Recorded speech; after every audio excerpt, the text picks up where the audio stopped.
හරි. සියලු දෙනාටම සුබ දවසක් වේවා. ටික දවසක් යනකම් අපිට වීඩියෝස් දාන්න බැරි වුණා ඔයාලට අධ්‍යාපනය වෙනුවෙන් අපේ channel එකේ. මොකද කලින් ඔයගොල්ලෝ වීඩියෝස් බලනවා නම් තේරෙයි අපිට බෝඩ් එකක අඩුපාඩුවක් තිබුණා. අපි කොහොම හරි ඒක හදාගෙන දැන් තියෙනවා ලොකු බෝඩ් එකක් අපිට ඇති තරම් නිදහසේ ගණන් හදන්න. ඒකෙන් තමයි ටුට්ටක් මේක කල්ගියේ වගේ වීඩියෝ දාන්න. හැබැයි දැන් දිගටම පෙර පරිදිම වීඩියෝ ටික සිද්ධ වෙනවා ඉස්සරහට. ඔයගොල්ලන්ට බලලා වැඩි ටික කොට දා ගන්න පුළුවන්. හරි. හා පුරා කියලා අලුත් බෝඩ් එකේම ගානක් ගිහලා තියෙනවා. මම බැලුවේ ඔයගොල්ලන්ට 2020 ඉඳලා මේ වෙනකන් තිබ්බ පේපර්ස් 2024 වෙනකන් තිබ්බ පේපර්ස් වල ගණිතය පැකේජ් විදියට හදලා ඔයගොල්ලන්ට channel එකේ දාන්න. ඒ කියන්නේ වර්ගජ සමීකරණ විදියට ගත්තොත් එහෙම 2020 21 22 23 24 අවුරුදු 5යි. ඔය අවුරුදු 5 ප්‍රශ්න ටික අපි සාකච්ඡා කරලා පැකේජ් එකක් විදියට දානවා. ඒතර වර්ගජ සමීකරණ හදන ළමයෙකුට අර අවුරුදු 5ෙම ටික ලස්සනට බලා ගන්න පුළුවන්. බලාගෙන ගේමක් ගහ ගන්න පුළුවන්. අවුලක් නැහැ. ඊට පස්සේ භාග ගත්තොත් එහෙම ওই විදියට. ඊට පස්සේ සමගාමී සමීකරණ ගත්තොත් ওই විදියට. ඊට ත්‍රිකෝණ මිතිය කොටස ගත්තොත් ওই විදියට. ওই විදියට පැකේජ් විදියට හදලා ඔයගොල්ලන්ට බලන්න YouTube channel එකේ දානවා. ඊට පස්සේ හරි ලේසියට ඔය වැඩ ඉවර කරගන්න පුළුවන්. හරියන මම පටන් ගන්න යන්නේ අද 2020 O level ගානෙන් තමයි පටන් ගන්න. 2020 O level ගාන. 2020 O level වර්ගජ සමීකරණ වලින් තමයි පටන් ගන්න යන්නේ. හරිද? ඔයාලට papers ප්‍රශ්න ටික PDF එකක් විදියට කලින් පරිදිම ඔයගොල්ලෝගේ description එකේ දාලා තියෙනවා. ඔයගොල්ලන්ට ගන්න පුළුවන් download කරගෙන ඒ ප්‍රශ්න ටික දාලා තියෙනවා. අපි සාකච්ඡා කරනවා. ගේම ගහ ගන්න තමයි තියෙන්නේ. හරි? යන් යන ගැටලුවට. කොහොමද තියෙන්නේ? මෙන්න එහෙම තියෙන රූපයක් දීලා ඒක ලහනවා මෙන්න මෙහෙම. ත්‍රිපිසියමක හැඩති ආස්තරයක් සහ එහි මිනුම් රූපයේ දැක්වේ. ත්‍රිපිසියමක් තිනවලු ඒකේ මිනුම් ටික රූපේ දක්වලා තියෙනවා. ඊට පස්සේ කියනවා ආස්තරයේ වර්ගඵලය වර්ග මීටර 20යි. ඔන්න ඔයාලට මෙතනදී දෙන ප්‍රධානතම දත්තය තමයි ඕක. දෙනවා වර්ගඵලය. වර්ගඵලය කියන්නේ මේක මේ අඳින්න ගත්ත ඉඩ ප්‍රමාණය. ඒක දෙනවා 20යි වර්ග මීටර කියලා. වර්ග මීටර 20යි. يعني මේ කොටසට වර්ග මීටර 20ක් ගියන් තියෙනවා. ඊට පස්සේ කියනවා වර්ග මීටර 20යි නම් x මගින් කියන්නේ මේ දින x මගින් මෙන්න මේ වර්ගජ සමීකරණය. වර්ග සමීකරණය කොහොමද දෙනවා? x වර්ග ධන 4x ඍණ 20 සමානයි බිඳුවයි. x වර්ග 4x ඍණ 20 සමානයි බිඳුවයි.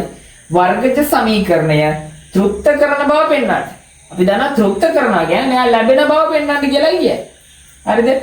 ඊට පස්සේ කියනවා එහෙම පෙන්නලා මෙයාලා කියනවා ආස්තරයේ සමාන්තර පාද දෙක අතර ලම්බ දුර.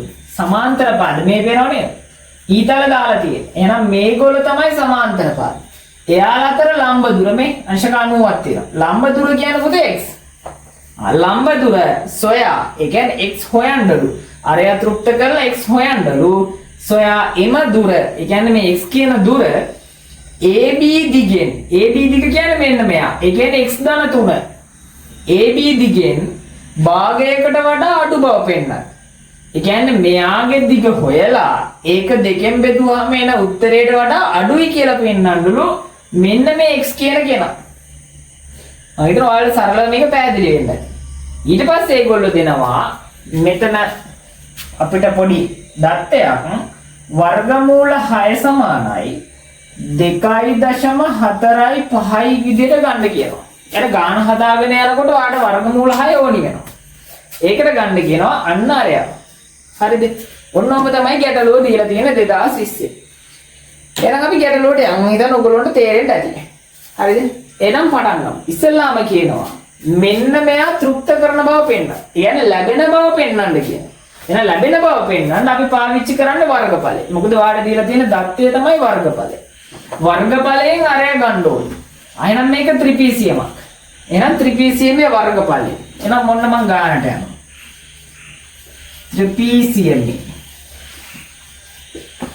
ත්‍රිපිසියමේ වර්ගඵලය. ත්‍රිපිසීම වර්ගඵලය. ත්‍රිපිසීම වර්ගඵලය දෙන වර්ගඵලය 20යි. එහෙනම් මම දන්නවා ත්‍රිපිසීම වර්ගඵලය කියන්නේ 20යි. ඕන වර්ග මීටර දාන්නම් මේකට විතර. දැන් සමීකරණයේදී මම ඒකක අයින් කරනවා.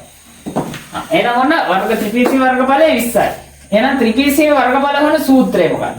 ඔයගොල්ලෝ දන්නවා 10 වසර වර්ගඵල පාඩමේදී ඔයගොල්ලන්ට කියලා දෙනවා ත්‍රිපිසීම වර්ගඵලය යන කොහොමද කියලා. ත්‍රිපිසීම වර්ගඵලය යන කොහොමද පුතා? ත්‍රිපිසීම වර්ගඵලය හොයන්නේ සමාන්තර පාද දෙක එකතු කරලා එන උත්තරේ ಗುಣ කරන්න ඕනේ ලම්බ ඔසි. ඒක ಗುಣ කරන්න ඕනේ භාගය. එතකොට ත්‍රිපිසීම වර්ගඵලය එනවා.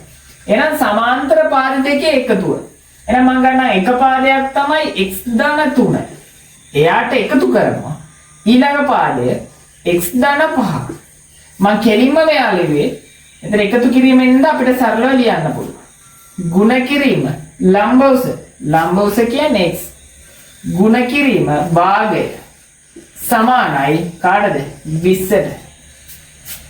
ඔන්න එහෙනම් අපි එකතු කරමු. වරහන් ඇතුලේ x ට x එකතු කරාම එනවා 2x. 3ට 5ක් එකතු කරාම 8යි. ಗುಣ කිරීම x මම දැන් මෙතන සරල කරන්න මේක හරි වදයක් වගේ පේනවා භාගේ. මෙන්න මෙයා.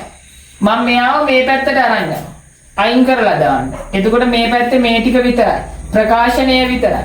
එහෙනම් භාගයේ සමාන ලකුණෙන් එහා පැත්තට යන්නේ මෙතන තියෙන එක බෙදීම දෙක. බෙදීම දෙක මෙහෙට ಗುಣ කිරීම දෙක විදිහට යනවා. එතකොට 20 ಗುಣ කිරීම දෙකයි. ඔයගොල්ලෝ දන්නා භාගයක් සමාන ලකුණ අනිත් පැත්තට උඩයට මාරු වෙනවා. ඕන යට එක දාන්න පුළුවන්. ඒක ගැටලුවක් නෑ අවශ්‍ය නෑ එකනේ තියෙන්නේ. ඊට පස්සේ දැන් මේවේ වරහන සුළු කරන්න ඕනේ. ඔයගොල්ලෝ දන්නවා වරහනකින් පිට ඉන්න කෙනාගෙන් ඇතුලේ ඉන්න සියලු පද ගුණ වෙන්න ඕනේ. එතකොට තමයි මේ වරහන සුළු වෙන්නේ. එහෙනම් x ගැන 2x ගුණ කරාම 2x වර්ග. x ගැන 8 ගුණ කරාම x ගේ ලකුණක් දාන මෙයාගේ ලකුණක් දාන. ධනයි දාන. x ගැන 8 ගුණ කරාම 8x. සමානයි දෙවරක් 20 කියන්නේ පුතා 40. දෙවරක් 20 40යි. දැන් ඔයගොල්ලන්ට පේනවා මෙතන තියෙන x අපිට පෙන්වන කෙනා ගාව තියෙන 2x. නේ? එහෙනම් මොකද වෙන්න ඕනේ? මේ දෙක මෙතනින් අයින් වෙන්න ඕනේ. අයින් වෙන්න නම් මුළු සමීකරණයම මේ අයින් කරන ඉලක්කමෙන් බෙදන්න ඕනේ. එතකොට තමයි අයින් වෙන්නේ. එහෙනම් බෙදනවා දෙකකින්. ඔන්න. මෙයා දෙකෙන් බෙදනකොට දෙකට දෙක කැපිලා x වර්ග ඉතුරු වෙනවා. ධන මෙයා දෙකෙන් බෙදනකොට 8 දෙකෙන් බෙදුනම පුතේ 4x කියලා එනවා. සමානයි. සමාන ලකුණ මේ පැත්ත බෙදුවා නම් එහා පැත්තත් බෙදන්න. එහෙනම් 40 දෙකෙන් බෙදුවාම 20යි කියලා එනවා. හැබැයි අපිට පෙන්වන්න තියෙන කෙනා. ඕම් බලන්න x වර්ග හරි. 4x උත් හරි. හැබැයි 20 මෙයාගේ තියෙන මේ පැත්තේ. මෙයාගේ තියෙන අනිත් පැත්තේ. එහෙනම් මේ 20 මෙහෙට පන්නගෙන එමු. ඕන් දැන් පැනලා එනවා. එහෙනම් අනිත් අය එම්මයි. කවුද? x වර්ග 4x. දැන් උඩ මෙයා පැනලා එනවා මෙහෙට. ධන 20 මෙහෙට එනවා පුතේ. අපි දන්නා මෙයා ධන 20. ධන 20 මෙහෙට එනවා. ඍණ 20යි. සමානයි බිඳුවයි. ඕම් බලන්න. හරියටම තෘප්ත වුණා නේද? මේ තියෙන කෙනා ඒ විදිහටම තෘප්ත වුණා. ඔන්න තෘප්ත කරන්නකෝ වැඩේ හරියටම හරි. අපි තෘප්ත කරලා වෙන්නවා. ඔන්න දැන් යනකොට ඔයාලට මේට අදාළ ලකුණු ටික හම්බ වෙනවා. හරිද? ඊට පස්සේ කියනවා තෘප්ත කරාට පස්සේ මෙයා විසඳන්න. විසඳලා මෙන්න මේ ලම්බෝස හොයන්න කියනවා. ලම්බෝස කියන්නේ x. හරිද? එහෙනම් ඔන්න දැන් විසඳපු කොටස මම හිතනවා තේරෙන්නේ නැති කියලා. කාට හරි තේරුම් නැත්නම් ආපහු බලන්න පුළුවන්. බලලා හදා ගන්න පුළුවන්. හරිද? ආයෙත් ඔන්න තෘප්ත කිරීමෙන් පස්සේ විසඳන කොටසට යන්න. මෙතනම හදාගෙන යන්න පල්ලයක් නේ. ඕන්න මම ටිකක් මේක කොටස කඩලා අයින් කරනවා. හදාගෙන යන්න. මම ආපහු සමීකරණය ලියනවා. x වර්ග 4x 20 බිඳුවයි. ඔන්න සමීකරණය. හරිද? කොහොමද? හරිද? ඊට පස්සේ මොකද්ද කරන්නේ? දැන් අපි මේක වර්ග පූර්ණයෙන් තමයි විසඳන්නේ. වර්ග පූර්ණයෙන් විසඳනකොට ලස්සන ස්ටෙප් ටිකක් තියෙනවා. මම කලින් වීඩියෝස් වල කියලා දීලා තියෙනවා වර්ග පූර්ණ විසඳන්නේ කොහොමද කියලා. ඔන්න මම දැන් පඩ් ගාලා විසඳගෙන යනවා. මම මේ ටික වෙන පෑනින් හදන්න. හරි ඔන්න. ඉස්සෙල්ලාම කරන්න පුතේ පූර්ණ සංඛ්‍යාව එහා පැත්තට ගිහින් දා ගන්නවා. මේගොල්ලෝ එම්ම තියෙනවා. x වර්ග 4x ඍණ 20 පුතේ මෙහෙට යන්නේ ධන 20. ඔන්න පූර්ණ සංඛ්‍යාව යවුවා. ඊට පස්සේ ඔයා කරන්න ඕනේ වර්ග නොවන බීජීය පදේ මෙයා. උගේ පූර්ණ සංඛ්‍යාව එළියට ගන්නවා. ඔන්න උගේ පූර්ණ සංඛ්‍යාව 4. එළියට අරගෙන අනිවාර්යෙන් මම බෙදන්න කිව්වා කීයෙන්ද? 2කින්. මතක ඇති. එළියට ගත්ත කෙනා බෙදනවා 2කින්. 4 2කින් බෙදුවාම පුතේ 2යි. එනවා උත්තරය.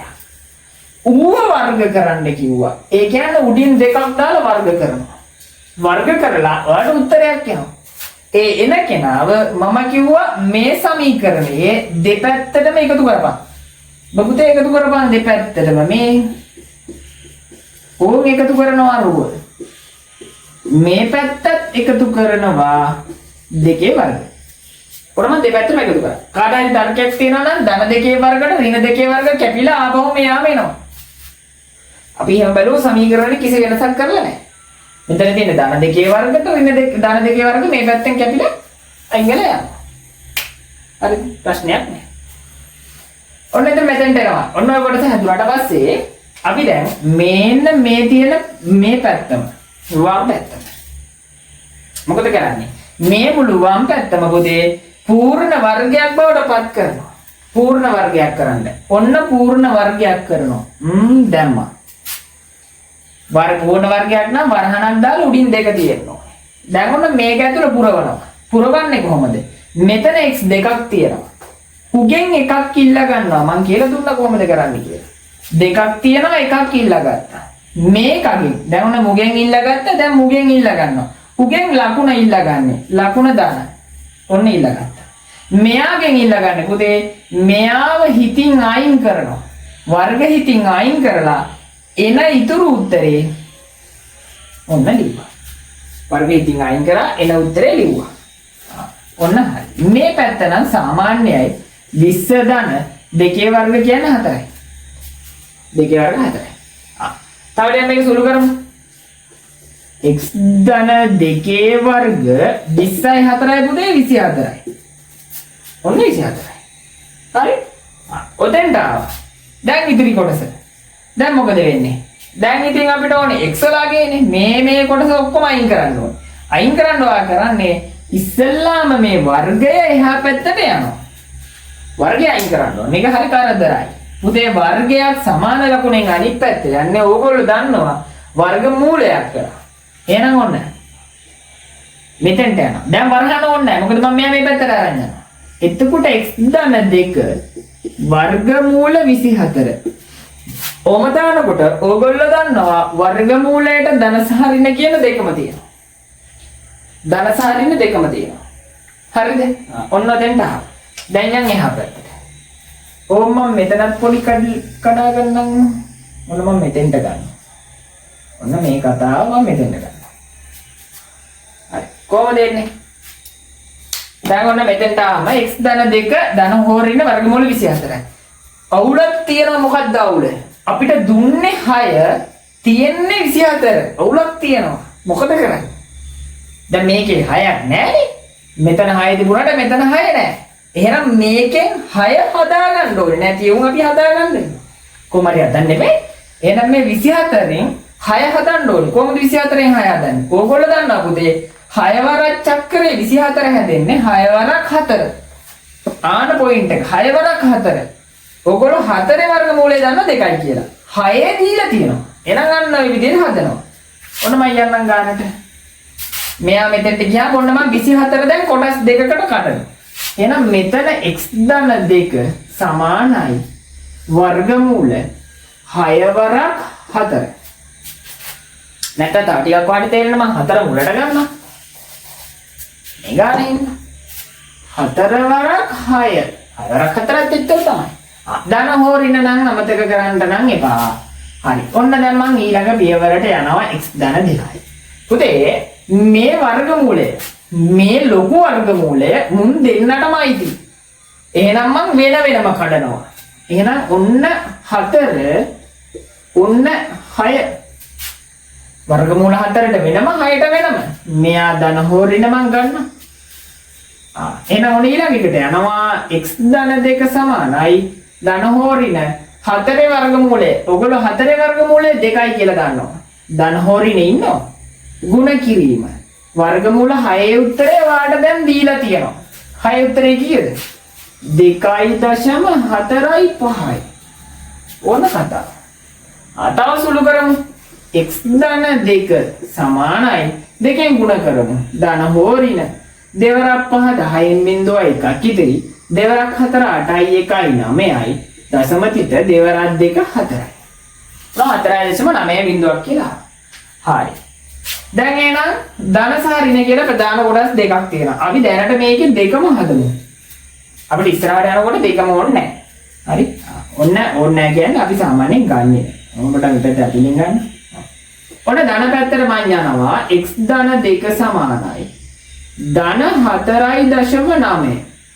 මම බිඳුව ගන්න නැහැ. බිඳුව වටනකම නැහැ. බිඳුව නැහැ. මේ පැත්තට ගියම ඍණ කෙනාට යනවා. x ධන 2 සමානයි ඍණ 4.9. ඔන්න යනවා. දැන් මොකද කරන්නේ? x තනි කරනවා පුතේ ධන 2 යන්නේ ඍණ 2 වෙලා. එහෙනම් 4.9 ඍණ 2යි. මෙහෙට ගියොත් ඒත් x තනි වෙනවා ධන 2 යන්නේ ඍණ වෙලා. ඍණ 4.9 ඍණ 2යි. දැන් මෙතෙන්ට යනකොට මූ ධන මූ ඍණ x සමානයි උත්තරයක් එනවා ලකුණු අසමානයි. ලොකු එක් කෙනාගෙන් පොඩි කෙනා අඩු වෙනවා. එහෙනම් 4.9න් දෙකක් අඩු වුණා පුතේ 2.9 කියලා උත්තරයක් එනවා. මේ පැත්තට එනවා දෙන්නම ඍණ නම් මේ දෙන්න එකතු වෙන්න ඕනේ. එහෙනම් 4.9ට දෙකක් එකතු කරාම ඍණ 6.9. ඔන්න කතාව. ඔයාලට උත්තර දෙකක් ආවා. කොහොමද ආවේ? එකක් ආව ධන උත්තරයක් 2.9යි කියලා. අනිත් උත්තරය ආව ඍණ උත්තරයක් 6.9. දැන් ඔයාලට දෙකම තියෙනවා. දෙකක් තිබ්බට දෙකම ගන්න පුළුවන්ද? දෙකම ගන්න බෑ. එකයි ගන්න පුළුවන්. එහෙනම් මේකෙන් එකෙක් තෝරන්න ඕනේ. කාවද තෝරන්නේ? ඔයාලට උත්තර දෙකක් තියෙනවා. එකක් 2.9 අනික ඍණ 6.9. දැන් එකක් අයින් කරන්න ඕනේ. කවද අයින් කරන්නේ? බලන්න පුතේ. ඔයා ගානේ මුලටම යනවා. ගානේ මුලට ගියාම ඔයාට තේරෙනවා මේ x කියන්නේ මොකෙක්ද? x කියන්නේ පුතේ මෙන්න මේ දීලා තියෙන ත්‍රිපිටකයේ පාදවල දිග. නැත්තම් ලම්බ උස. ඔයා කොහෙවත් දැකලා තියෙනවද දිගක් හරි ලම්බ උසක් හරි ඍණ වෙනවා? ජීවිතේට ඍණ වෙන්න බෑ. ඍණ වෙන්න බෑ. එහෙනම් අනිවාර්යෙන් ඍණ උත්තරේ කැන්සල් ගන්න වෙන්නේ ධන උත්තරේ. එහෙනම් x වලගේ ලස්සනට උත්තරේ එනවා ඔයාට.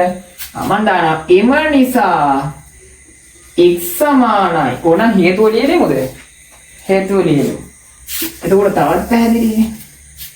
එහෙනම් මම ලියනවා දිග ප්‍රමාණ ඍණ නොවන බැවින් කියලා ලිව්වා. බැවින් ඔන්න උත්තරේ ලියනවා x සමානයි කීයද? 2.9 මීටර් වේ කියලා උත්තරේ ලියනවා. මොකද ඔයාලට කියනවා x වල අගේ හොයලා ඔන්න එනම් හොයලා ඉවරයි. හොයලා තමයි ඉතිරි කොටසට යන්නේ. ඔන්න එනම් මෙතෙන් දෙනකොට දැන් අපේ ගානේ 90ක් විතර ඉවරයි. ගානේ 90ක් විතර ඉවරයි. අවසාන ටික තමයි ලියන්න තියෙන්නේ. එහෙනම් මම හිතන්නේ තේරෙන්නේ නැති වැඩේ. දැන් අපි මුලටම තෘප්ත කරගෙන මෙතෙන්ට ආවා. තෘප්ත කරගත්තට පස්සේ වර්ග පූර්ණයෙන් මෙන්න ලස්සනට උත්තරයක් ගත්තා. හරිද? ලස්සනට පැහැදිලි කරලා දුන්නා. ලස්සනට ඔළුවට වැටෙන්න ඇති. හරිද? මේ විදිහට තමයි තුන 2020 ගානේ. ඕන දැන් අපි 90ක් විතර හදලා ඉවරයි. 90ක් විතර හදලා ඉවරයි. තව 10ක් තියෙන පොඩි කොටසක් එතකොට කතාව ඉවරයි. හරිද? එහෙනම් ඔන්න ඔය විදිහට යනවා. එනම මුල් ටික මකලා යනවා ඉතිරි කොටසට. හරිද? මොකද්ද තියෙන්නේ බලමු. ඔන්න මම මැකුවා.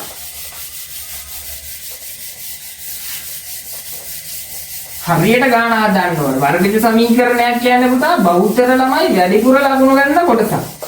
එන වාත් එතකොට මහන්සි වෙන්න ඕනේ වැඩිපුර ලකුණක් ගන්න. මොකද මේක හරිම පහසුයි. හරිම පහසු කොටසක් මේක. එකම ක්‍රමයට තමයි ඉස්සරහට දිගටම මේක ගලාගෙන යන්නේ. උත්සාහ කරන්න ලකුණු 10ම ගන්න. හරි. ඊට පස්සේ මොකක්ද කියන්නේ? මේක කියනවා ඔන්න ලම්බ දුර සොයා. අන්න අපේ ලම්බ දුර හොයලා තියෙන්නේ මේ. ලම්බ දුර. හරිද? ඔන්න ලම්බ දුර සොයා. එම දුර AB දිගෙන් භාගයකට වඩා අඩු බව පෙන්වන්න. එහෙනම් AB දිගෙන් භාගයට වඩානේ. එහෙනම් ඔය කතා කරන්නත් කලින් AB හොයලා ඉන්න ඕනේ. එහෙනම් ඉස්සෙල්ලා හොයමු AB දිග. එහෙනම් AB දිග. AB ඉස්සෙල්ලා තියෙනවා පුතා x ධන 3යි කියලා. හරි. ඕගොල්ලන්ට ආව x වල උත්තරේ 2.9යි. එහෙනම් x ඉන්න තැනට 2.9යි. ධන 3යි. ඔන්න එකතු කරාම මෙයක් ධන දෙන්න එකතු වෙනවා 2යි 3යි 5.9. ඔන්න AB දිග 5.9යි මීටර කියලා. එයාලා කියනවා මෙන්න මේ ලම්බදුස කියන්නේ x කියන කෙනා මෙන්න මෙයාගේ ඒ කියන්නේ AB දිගෙන් භාගයකට වඩා අඩු බව පෙන්නන. එහෙනම් මෙයා දෙකෙන් මොකද කරන්න වෙනවා? බෙදන්න වෙනවා. බෙදලා බලන්න ඕනේ අරුවට වඩා මේ බෙදලා එන උත්තරේ ලොකුයිද? මෙයා දෙකෙන් බෙදලා එන උත්තරේ අරයට වඩා ලොකුයි නම් අවුලක් නැහැ. මොකද එයා කියනවනේ දිගෙන් භාගයකට වඩා අඩු බවනේ අරයව පෙන්වන්න කියන්නේ. එහෙනම් බෙදලා බලන්න. එහෙනම් AB දිගෙහි භාගය. ඔන්න කියන්නේ මෙයා දෙකෙන් බෙදන්න ඕනේ. බෙදමු බලන්න.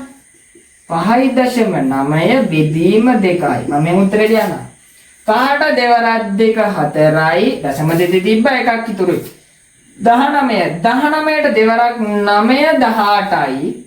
ඉතිරි එකයි. ඉතිරි එකට පිටිපස්සෙන් බිංදුවක් දැම්මාම 10යි.